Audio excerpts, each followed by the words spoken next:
In April 1945, the world watched as the Red Army marched into Berlin, ending Hitler's dream and changing history forever. What the world witnessed was not just the capture of a city, but the violent collapse of Nazi Germany and the birth of a new global order. By the spring of 1945, Germany was dying. From the west, American and British forces crossed the Rhine. From the east, the Soviet Union gathered the largest army Europe had ever seen. Cities lay in ruins, supply lines were broken, morale was shattered. Yet Adolf Hitler still believed Berlin could be defended. The final battle of Europe was approaching, and its outcome would decide the future of the world. Berlin was not just Germany's capital. It was the symbol of Nazi power, ideology, and command. For Joseph Stalin, Berlin meant revenge for the devastation of the Soviet Union, proof of Soviet military supremacy, political dominance in post-war Europe. Whoever captured Berlin would shape the peace. Stalin wanted the Red Army to take the city, no matter the cost. Joseph Stalin never set foot on the battlefield, but his influence was everywhere. He ordered a massive, immediate assault on Berlin. Two of his most powerful commanders were given the task, Marshal Georgy Zhukov and Marshal Ivan Konev. But Stalin did something dangerous. He turned the final assault into a competition.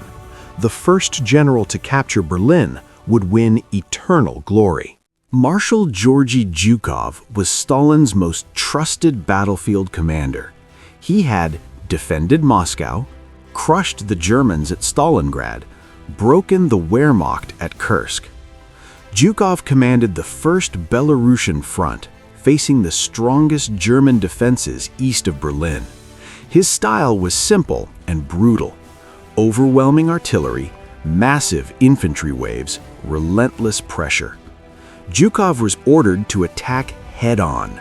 Deep beneath Berlin, Adolf Hitler hid in the Führerbunker. Maps covered the walls, but the armies on those maps no longer existed. Hitler issued orders to imaginary divisions. He refused retreat. He blamed his generals, his soldiers, and fate itself. Reality had abandoned him. Berlin was surrounded. Berlin's actual defense fell to General Helmuth Weidling. Weidling knew the truth. Supplies were gone, reinforcements would never arrive, resistance was hopeless. Yet Hitler ordered him to fight to the last man. As civilians died and the city burned, Weidling faced an impossible choice: obedience or surrender. The ultimate target was the Reichstag. Though militarily insignificant, it represented Nazi power. Soviet troops stormed the building under relentless fire.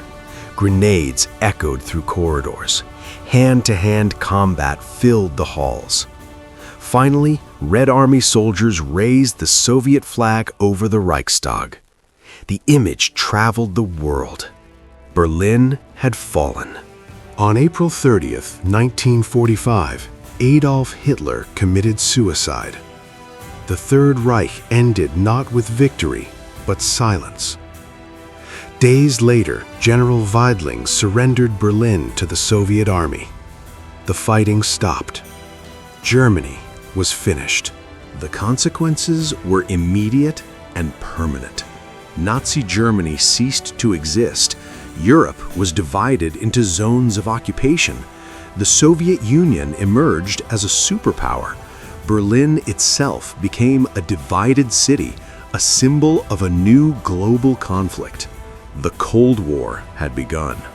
The fall of Berlin was more than the end of World War II in Europe. It was the collapse of Hitler's vision, the triumph of the Red Army, the beginning of a divided world. A city in ruins, a war finally over, and history changed forever.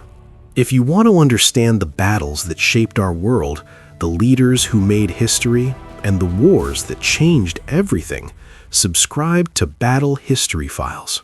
Here, we don't just tell history, we reveal it.